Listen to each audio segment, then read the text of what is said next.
Rice ఆపేయడం నా లైఫ్లో నేను చేసిన biggest mistake. Lot of meat ఎక్కువ తినేవాడిని, చికెన్ మటన్ తీసుకోవడం వల్ల నా బాడీలో యూరిక్ యాసిడ్ లెవెల్స్ కూడా పెరిగిపోయాయి. ఒక వారం రోజులు డైట్ ఫాలో అయ్యి మిగతా 2 రోజులు బాగా తినేసేవాడిని. హాయ్ ఫ్రెండ్స్, నా పేరు Gautam, welcome to my channel. ఒక ట్రెండ్గా ఉన్నప్పటికీ 6 yearsగా చాలా మంది కొంచెం మంచి మంచి పర్సనాలిటీస్ని చేంజ్ చేశారు, ట్రాన్స్ఫర్మేషన్స్, బాడీ ట్రాన్స్ఫర్మేషన్. బట్ నా ఓన్ బాడీని నేను ట్రాన్స్ఫర్మేషన్ చేసుకోవడంలో ఫెయిల్ అయ్యా, ఇప్పటికీ ఫెయిల్ అవుతూ వస్తున్నా. సో ఈ 6 yearsగా నేను ఏం చేసినా ఈ మిస్టేక్స్ ఇవన్నీ కూడా ఇప్పుడు మీతో షేర్ చేసుకుంటా, కానీ ఎక్కువ బోర్ కొట్టించాను. సో ఫస్ట్ మిస్టేక్, నేను ఇప్పుడు ఒక 6 years బ్యాక్ నేను ఒక ఫోటో ఇస్తా చూడండి. ఈ విధంగా 130 kilos వరకు వెయిట్ ఉండేవాడిని, అప్రాక్సిమేట్లీ 120-130 మధ్యలో వెయిట్ ఉండేవాడిని. అక్కడి నుంచి చాలా బాగా తగ్గా, ఒక దగ్గర 40-45 kgs వెయిట్ లాస్ అయ్యా. ఎప్పుడు 2017-18 ఆ స్పామ్లో. సో తర్వాత మళ్ళీ కన్సిస్టెన్సీ లేకపోవడం, ఏదో ఒక అడ్డు పెట్టుకొని మళ్ళీ వెయిట్ పెరిగిపోవడం, ఇలాగా 1కి 4 సార్లు జరిగింది నా లైఫ్లో. చూడండి ఫోటోస్. ఫస్ట్ టైం ట్రాన్స్ఫర్మేషన్ చేసినప్పుడు ఇది, సెకండ్ టైం ట్రాన్స్ఫర్మేషన్ చేసినప్పుడు ఇది, థర్డ్ టైం ట్రాన్స్ఫర్మేషన్ చేసినప్పుడు ఇది, అండ్ 4th టైం ట్రాన్స్ఫర్మేషన్ చేసినప్పుడు చూపిస్తాం. అయితే ఇన్నిసార్లు నేను ట్రాన్స్ఫర్మేషన్ చేసినప్పటికీ ఒక పర్ఫెక్ట్ ట్రాన్స్ఫర్మేషన్ చేసుకోలేకపోయాను. ఇంకా ఏంటి ఈ పర్ఫెక్ట్ ట్రాన్స్ఫర్మేషన్ చేసుకోకపోవడానికి రీజన్స్ చాలానే ఉన్నాయి. జస్ట్ నేను చేసిన మిస్టేక్స్ అంతే. ఒక స్ట్రిక్ట్ డైట్ అంటే రైస్ ఆపేసి ఓన్లీ చికెన్, రైస్ లేదా మటను, చికెన్, వెజిటేబుల్స్, క్యారెట్, కీరా, ఎగ్ వైట్స్, కొంచెం బ్రోకలీ సంథింగ్, ఇలా ఒక ఫ్యాన్సీ డైట్స్ ఏవైతే ఉన్నాయో ఈ ఫ్యాన్సీ డైట్ని మెయింటైన్ చేసి ఎక్కువ రోజులు కన్సిస్టెన్సీగా లేకపోవడం ఫస్ట్ థింగ్, బోర్ కొట్టేస్తుంది. సెకండ్, కీటో డైట్ అని ఒక పనికి మాలినోడు చెప్పినాడు. పనికి మాలిన వేస్ట్ వాడు ఇంకెందుకు లేదు. కానీ ఈ కీటో డైట్లు ఎంత దరిద్రమైన డైట్లు అంటే అక్కడి నుంచి నా దరిద్రం స్టార్ట్ అయింది. ఎప్పుడైతే ఈ కీటో డైట్ స్టార్ట్ చేశానో వెయిట్ లాస్ అయితే అవుతున్నా కానీ జుట్టు ఊడిపోతుంది.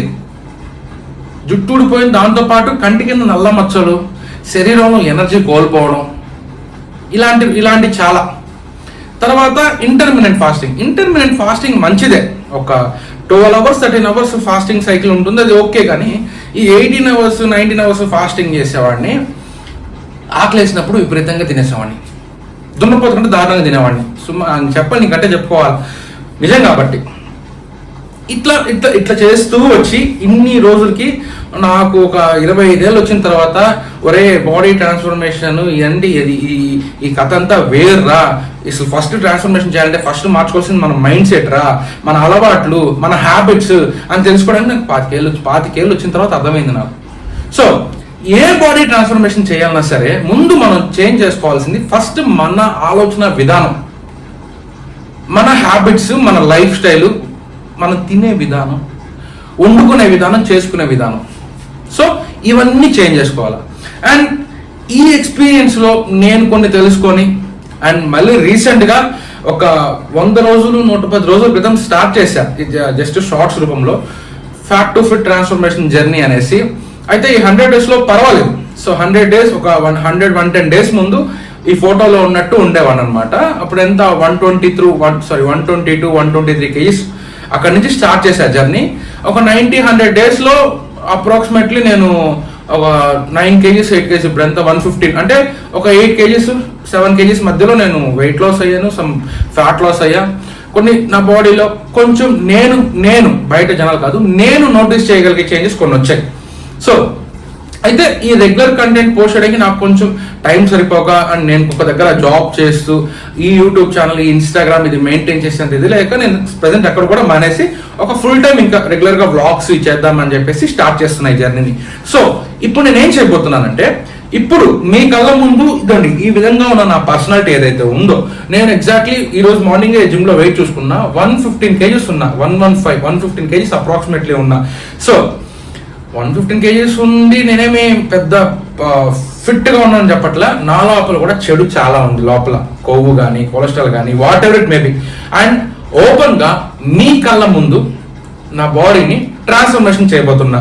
మన తెలుగు ఫిట్నెస్ కమ్యూనిటీ ఏదైతే ఉందో ఇందులో ఎవ్వరు కూడా ఇంత రియలిస్టిక్ గా చెప్పుండరు ఒక ట్రాన్స్ఫర్మేషన్ గురించి. చేసి ఉండరు. నేనేం చేస్తాను, మీ కళ్ళ ముందే ఓపెన్ గా నేను రెగ్యులర్ గా చేసే వర్కౌట్ అండ్ నేను రెగ్యులర్ గా తినే ఫుడ్, తర్వాత నా లైఫ్ స్టైల్ ఇంప్రూవ్, నా హ్యాబిట్స్, ఈ ఆలోచన విధానం ఏదైతే ఇవన్నీ కూడా ఫర్దర్ గా మన ఛానల్ ఏదైతే ఉందో వస్తాయి రెగ్యులర్ గా. సో ఐ హోప్ మీ అందరికీ నచ్చుతుంది అనుకుంటున్నాను నేను. అండ్ ఫస్ట్ వీడియో కాబట్టి నా మాటల్లో కొంచెం తడబాటు ఇవాళంటి ఏమైనా ఉంటే కొంచెం సరిదిద్దుకుంటా, అర్థం చేసుకోండి. అండ్ ఇప్పుడు మిస్టేక్స్, నేను చేసిన మిస్టేక్స్ చెప్తా. ఫస్ట్ది ఈ రైస్ ఆపేయడం నా లైఫ్లో నేను చేసిన బిగ్గెస్ట్ మిస్టేక్ అది, వైట్ రైస్ ఇది ఆపేయడం. రెండోది లాట్ ఆఫ్ మీట్ ఎక్కువ తినేవాడిని, చికెన్ మటన్, ఈ చికెన్ మటన్తో పాటు సలాడ్స్ కూడా తినేవాడిని అనుకోండి. బట్ ఈ కార్బోహైడ్రేట్స్ ఆపేసి నేను ఎక్కువ ఈ మీట్ తీసుకోవడం వల్ల నా బాడీలో యూరిక్ యాసిడ్ లెవెల్స్ కూడా పెరిగిపోయాయి. రెండో మిస్టేక్ నేను చేసింది. థర్డ్ మిస్టేక్, ఈ డైట్లు ఈ పర్టికులర్ స్పెసిఫిక్ డైట్లు ఫాలో అవుతున్నప్పుడు కన్సిస్టెన్సీ లేకపోవడం, బోర్ కొట్టేసి ఒక వారం రోజులు డైట్ ఫాలో అయ్యి మిగతా 2 రోజులు బాగా తినేసేవాడిని. ఒక 500 గ్రాములు నేను వెయిట్ లాస్ అయితే 1 kg పెరిగిపోయేవాడిని, అలా తినేవాడిని. ఇలాంటిది. నాలుగోది, తొందరగా ఏదో మారిపోవాలి, చాలా ఫాస్ట్గా బాడీ చేంజ్ అయిపోవాలి అని ఒక మిత్. దానికి తోడు దాంతోపాటు నేనేం చేసేవాడిని, 2 గంటలు 3 గంటలు వర్కౌట్లు హెవీగా చేసేవాడిని. సోర్నెస్ ఎక్కువ ఉండేది. దానికి తగ్గ నేను ప్రాపర్ ఫుడ్ ఇవ్వక మజిల్ లాస్ కూడా అయిపోయా చాలాసార్లు. అంటే మనకు అర్థమవుతుంది కదా, మనం వర్కౌట్ చేసినప్పుడు రికవరీ ఫాస్ట్ అవ్వకపోతే ఆ సోర్నెస్ ఎక్కువ ఉండడం, మన స్ట్రెంత్ తగ్గిపోవడం, ఇలా కొన్ని సిమ్టమ్స్ వస్తాయి, మన బాడీ తేడా కొడుతున్న సిమ్టమ్స్. ఇది మూడో మిస్టేక్, హెవీ వర్కౌట్ చేసేవాడిని, ప్రాపర్ రెస్ట్ ప్రాపర్ ఫుడ్ ఇవ్వకుండా. అండ్ నాలుగో మిస్టేక్ ఏంటంటే, ఈ ఫ్రెండ్స్ సరదాగా బయటకు వెళ్ళినప్పుడు చెప్పాలంటే చెత్త అంతే, డీప్ ఫ్రై ఐటమ్స్, ఇలా కొన్ని అంటే నా చుట్టూ ఉన్న నా ఫ్రెండ్స్, అంటే నాకు ఫుడ్ హ్యాబిట్స్ మీద కంట్రోల్ ఉండేది కాదు మొన్నటి వరకు కూడా. నా ఫ్రెండ్స్ ఎవరైతే ఉన్నారో వాళ్ళు జస్ట్ కొంచెం లిమిటెడ్ పోర్షన్ తీసుకోండి, నేను మాత్రం ఇక్కడ వరకు తీసుకునేవాడిని. ఇలాగా జంక్ ఫుడ్ ఓకే, అప్పుడప్పుడు ఏదో మన అనుకున్న మన వాళ్ళ కోసం వెళ్ళొచ్చు కానీ, బట్ రెగ్యులర్ బేసిక్స్ లో ఎక్కువ తినడం కరెక్ట్ కాదు. ఇలాగ 4 మిస్టేక్లు. And last but not least, sleep అండి. స్లీప్ లేకపోతే ఏది కాదు. ప్రాపర్ స్లీప్ ఉండాలి మనిషికి. ఈ ప్రాపర్ స్లీప్ లేకపోతే మనం ఎంత ప్రయత్నించినా సరే మన బాడీ ట్రాన్స్ఫర్మేషన్ కాదు కదా, ఏదో నామకా వాస్తగా ట్రాన్స్ఫర్మేషన్ అవుతుంది కానీ మన ఇంటర్నల్ ఆర్గాన్స్ ఏవైతే ఉన్నాయో బాగా డ్యామేజ్ అయిపోతాయి. ఇలాగా నేను ఈ 5 మాత్రం జస్ట్ మేజర్, ఈ 5 మిస్టేక్స్ అనేది, ఇంకా చాలా మిస్టేక్స్ చేశాను. సో ఫర్దర్గా వీటన్నిటిని ఇవన్నింటినీ మార్చుకొని ఒక మంచి జర్నీ చేయబోతున్నా. ఆ జర్నీలో మీరు కూడా జాయిన్ అవ్వాలంటే జాయిన్ అవ్వచ్చు. జస్ట్ నేను ఫాలో అయ్యే కొన్ని సజెషన్స్ ఇస్తాను, అది తీసుకోండి మీకు నచ్చితే మాత్రం. అండ్ రెగ్యులర్గా చేసే వర్కౌట్, నా స్ట్రెంగ్త్ పెంచుకునే ప్రాసెస్, తర్వాత నేను ప్రాపర్గా తీసుకునే ఫుడ్ ఏదైతే ఉందో ఒక హెల్దీ వేలో తీసుకోవడం, ఇలాంటివన్నీ కూడా రెగ్యులర్ బ్లాగ్స్ మన ఈ ఛానల్లో వస్తాయి. So and with in 2 to 3 days లోపల మళ్ళీ ఇంకొక ట్రాన్స్ఫర్మేషన్ జర్నీ స్టార్ట్ చేయబోతున్నా.